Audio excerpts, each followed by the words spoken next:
Assalamualaikum warahmatullahi wabarakatuh. Bismillahirrahmanirrahim. Allahumma sholli ala sayyidina Muhammad wa ala ali sayyidina Muhammad. Baiklah, kita lanjutkan materi fikih usul fikih, masih membahas tentang sumber hukum Islam yang disepakati ulama yang ketiga, yaitu ijma.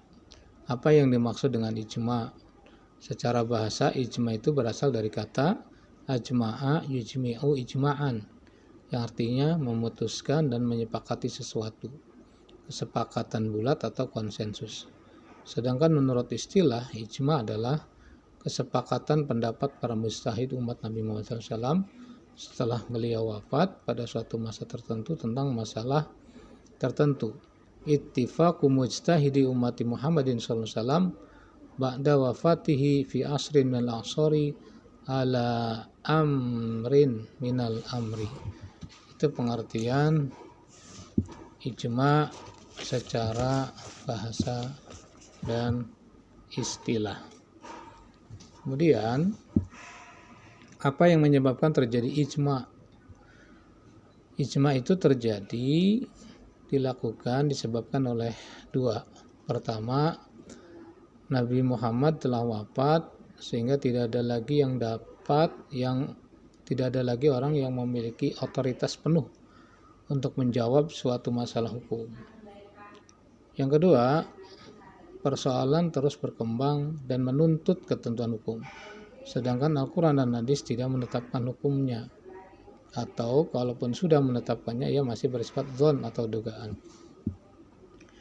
Bagaimana kedudukan ijma sebagai sumber hukum Islam? Mayoritas ulama menyatakan bahwa ijma merupakan salah satu sumber hukum Islam setelah Al-Quran dan Hadis. Lalu apa dalilnya menjadikan ijma sebagai sumber hukum? Yaitu dalilnya surat An-Nisa ayat 59.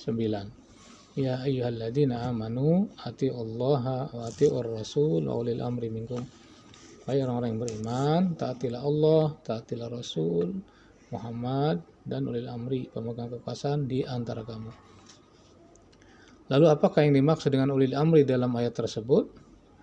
Yang dimaksud ulil amri mengandung dua pengertian, sebagaimana dalam tafsir Ibnu Abbas, yaitu penguasa dunia seperti presiden atau penguasa agama seperti ulama mujtahid. Kedua ulil amri tersebut wajib ditaati selama mereka tidak bertentangan dengan hukum Allah. Kesepakatan mujtahid termasuk ulil amri terhadap hukum suatu masalah bersifat mengikat umat Islam. Adakah dalil hadis yang menjelaskan ijma sebagai sebuah hukum Islam? Ada. Mana? Di antaranya, la tajtami'u ummati 'ala dhalalah. Umatku tidak akan pernah bersepakat dalam kesesatan. Hadis riwayat Ibnu Majah. Kemudian, mana contohnya ijma? Ya. Berikut ini beberapa contoh ijma. Pertama, dibukukannya nas Al-Quran sejak masa pemerintahan Abu Bakar As-Siddiq adalah bentuk kesepakatan ijma dari para ulama zaman sahabat.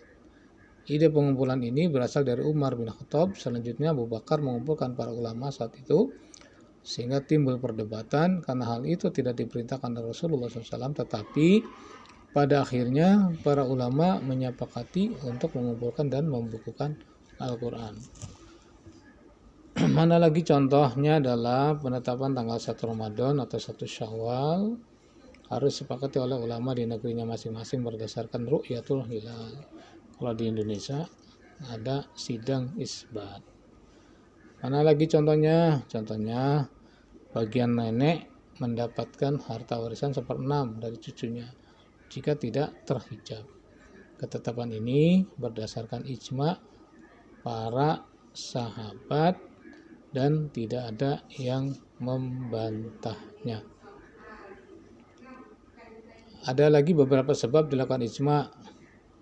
Pertama, adanya persoalan-persoalan yang harus dicarikan status hukumnya, sementara dalam nas Al-Quran dan Sunnah tidak ditemukan hukumnya. Kedua, karena nas yang berupa Al-Quran maupun Sunnah tidak lagi turun. Ketiga, karena pada masa itu jumlah mujtahid tidak terlalu banyak dan karenanya mereka mudah dikoordinir untuk melakukan kesepakatan dalam menentukan status hukum permasalahan yang timbul. Yang keempat, di antara mujtahid belum timbul perpecahan dan jika ada perselisihan pendapat masih mudah dipersatukan. Ini barangkali sekedar materi tentang sumber hukum Islam yang ketiga, yaitu masalah ijma. Mudah-mudahan barokah manfaat. Subhanakallahumma bihamdika asyhadu an la ilaha illa anta astaghfiruka wa atubu ilaik. Wassalamualaikum warahmatullahi wabarakatuh.